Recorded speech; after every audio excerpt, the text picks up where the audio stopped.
नमस्कार साथियों, आप सभी का पुनः स्वागत है जीके ज्योग्राफी ब्लॉग में। दोस्तों, आज भारत की नदियों जल निकासी के विषय में प्रश्न लेकर आया हूं। प्रतियोगिता परीक्षा में एक या दो प्रश्न यहां से पूछा ही जाता है भारत की नदियों के बारे में। आइए देखते हैं। पहला प्रश्न, मध्य प्रदेश के मालवा पठार में महू के पास कौन सी नदी निकलती है? दोस्तों, चंबल, वरुण, माही, बेतवा। साथियों, इसका उत्तर है ये चंबल नदी। प्रश्न क्रमांक 2, मोराइन शब्द का अर्थ क्या है? संचित बर्फ का पिघलना, उच्च स्तरीय सहायक नदी, ग्लेशियर द्वारा परिवहन और जमा की गई सामग्री, ऊर्ध्वाधर पक्षों और चौड़ी मंजिल वाली घाटी। तो दोस्तों, इसका उत्तर है ग्लेशियर द्वारा परिवहन और जमा की गई सामग्री। प्रश्न क्रमांक 3, निम्नलिखित में कौन दामोदर नदी की सहायक नदी है?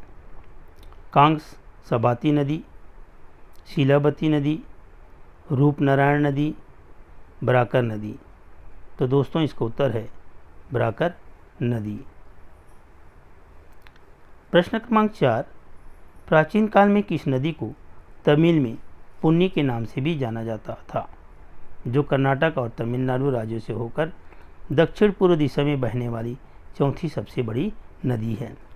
ये कावेरी, रावी नदी, सतलुज नदी, ताप्ती नदी। तो साथियों, इसका उत्तर है कावेरी नदी। प्रश्न क्रमांक 5, सतलुज और काली नदियों के बीच हिमालय के हिस्से को किस हिमालय के रूप में जाना जाता है? हिमाचल हिमालय, कुमाऊं हिमालय, पंजाब हिमालय, कश्मीर हिमालय। तो साथियों, इसका उत्तर है कुमाऊं हिमालय। प्रश्न क्रमांक 6, मूसी नदी निम्न में से किस नदी की सहायक नदी है? यमुना, गोदावरी, गंगा नदी, कृष्णा नदी। तो दोस्तों, इसका उत्तर है डी, कृष्णा नदी। प्रश्न क्रमांक 7, नासिक, त्रैम्बक और भद्राचलम के तीर्थ स्थल निम्न में से किस नदी के तट पर स्थित है? कृष्णा, नर्मदा, गोदावरी, ब्रह्मपुत्र। दोस्तों, इसका उत्तर है सी, गोदावरी नदी। प्रश्न क्रमांक 8, निम्नलिखित में से किस नदी को व्यथ भी कहा जाता है? झेलम नदी को, तवी नदी को, जास्कर नदी को, श्योक नदी को। तो दोस्तों, इसका उत्तर है झेलम नदी को। प्रश्न क्रमांक 9, गंगा नदी की किस उत्तरी तट की सहायक नदी काली गंडक, त्रिशूला गंगा, त्रिशूल गंगा नामक दो धाराओं से मिलकर बनी है? महानंदा नदी, कोसी नदी, गंडक नदी, घाघरा नदी।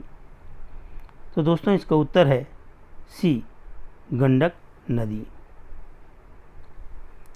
प्रश्न क्रमांक 10, निम्नलिखित में से कौन एक प्रायद्वीपीय नदी है? नर्मदा, सिंधु, गंगा, ब्रह्मपुत्र। साथियों, ये तीन नदियाँ आपका हिमालय से इनकी उद्गम होती है। अब एक नदी है जो अमरकंटक विंध्याचल पहाड़ी से उद्गम होती है, वो नदी है नर्मदा नदी ए। प्रश्न 11, कौन सा नदी बेसिन 65,145 वर्ग किलोमीटर के क्षेत्र में फैला है, जिसमें से लगभग 80% महाराष्ट्र में स्थित है? कृष्णा, गोदावरी, नर्मदा, ताप्ती। तो दोस्तों, इसका उत्तर है डी, ताप्ती।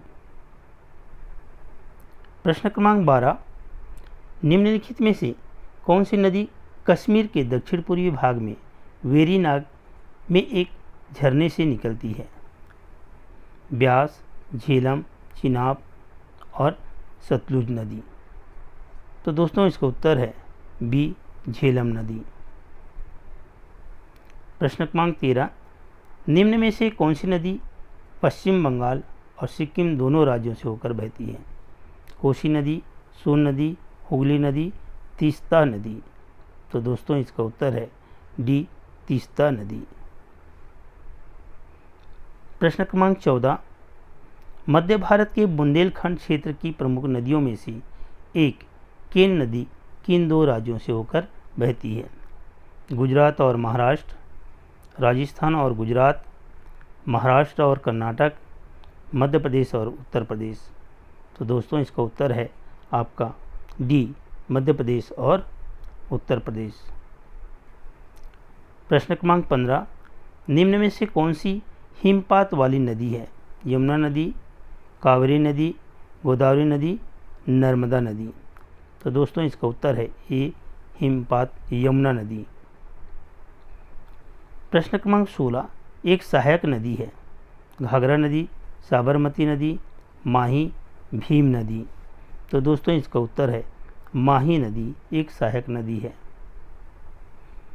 प्रश्न क्रमांक 17, कौन सा नदी बेसिन 8,60,000 वर्ग किलोमीटर के क्षेत्र को कवर करता है और 11 भारतीय राज्यों में फैला हुआ है? Mahanadi basin, Ganga basin, Sindhu basin, Brahmaputra basin. तो साथियों इसका उत्तर है गंगा बेसिन। प्रश्न क्रमांक 18, कौन सी नदी कर्नाटक में कुचिकल जलप्रपात बनाती है? कौन सी जलप्रपात? कुचिकल जलप्रपात बनाती है।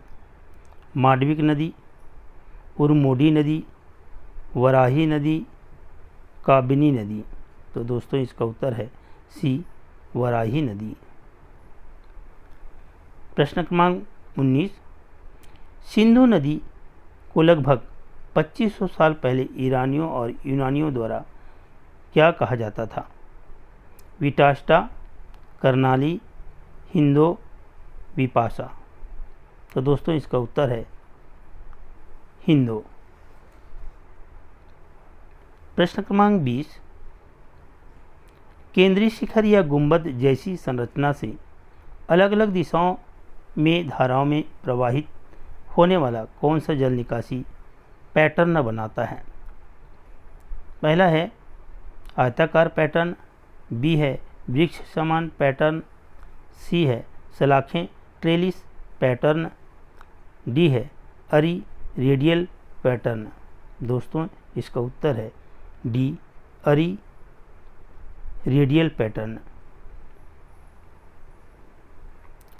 प्रश्न क्रमांक 21, अरुणाचल प्रदेश में ब्रह्मपुत्र नदी को किस नाम से जाना जाता है? पुनः देखें, अरुणाचल प्रदेश में ब्रह्मपुत्र नदी को किस नाम से जाना जाता है? तंगसंगपो नदी, पूरब गंगा, दिहांग, मंदाकिनी।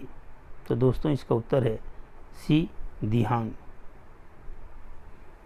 प्रश्न क्रमांक 22, निम्नलिखित में किस नदी की सहायक नदी दिहिंग नदी है?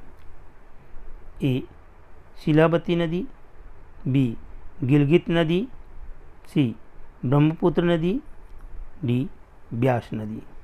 तो दोस्तों इसका उत्तर है सी, ब्रह्मपुत्र नदी।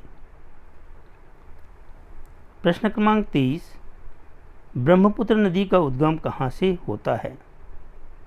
ए, मेप चाचुंगो के ग्लेशियर, नेपाल हिमालय में मिलम ग्लेशियर, सी, गैरसैंण के निकट गढ़वाल की पहाड़ियाँ, डी, कैलाश श्रेणी के सेमायुंगडुंग ग्लेशियर। तो दोस्तों इसका उत्तर है डी, कैलाश नदी के सेमायुंगडुंग ग्लेशियर। प्रश्न क्रमांक 24, मयूर द्वीप किस नदी पर स्थित है? ब्रह्मपुत्र, महानदी, गंगा, यमुना। दोस्त इसका उत्तर है ब्रह्मपुत्र नदी। प्रश्न क्रमांक 25, सियांग, तिरप और कामेंग। पुनः देखें, सियांग, तिरप और कामेंग किस राज्य में पाई जाने वाली नदियां हैं? मध्य प्रदेश, उत्तर प्रदेश, अरुणाचल प्रदेश, आंध्र प्रदेश। तो दोस्तों इसका उत्तर है सी, अरुणाचल प्रदेश। प्रश्न क्रमांक 26, निम्नलिखित में से कौन विश्व का सबसे बड़ा डेल्टा है? Irrawaddy delta, Rhine Meuse delta, Ganga Brahmaputra delta, the Amazon delta. तो दोस्तों इसका उत्तर है गंगा ब्रह्मपुत्र डेल्टा। साथियों बहुत बहुत धन्यवाद। शायद ही आप लोगों के लिए बहुत उपयोगी उपहार होगी भारत की नदियों के बारे में जो जानकारी मैंने प्रदान की, और साथ साथ ये जल निकासी से संबंधित हर प्रतियोगिता परीक्षा में 1 या 2 प्रश्न भारत की नदियों के बारे में पूछा जाता है। धन्यवाद दोस्तों। लाइक, सब्सक्राइब, शेयर ज़रूर करें, और कहीं पे डाउट होता है या कंफ्यूज होता है तो कमेंट बॉक्स में आप अपना उत्तर या शिकायत कर सकते हैं या दे सकते हैं। बहुत ही बहुत धन्यवाद।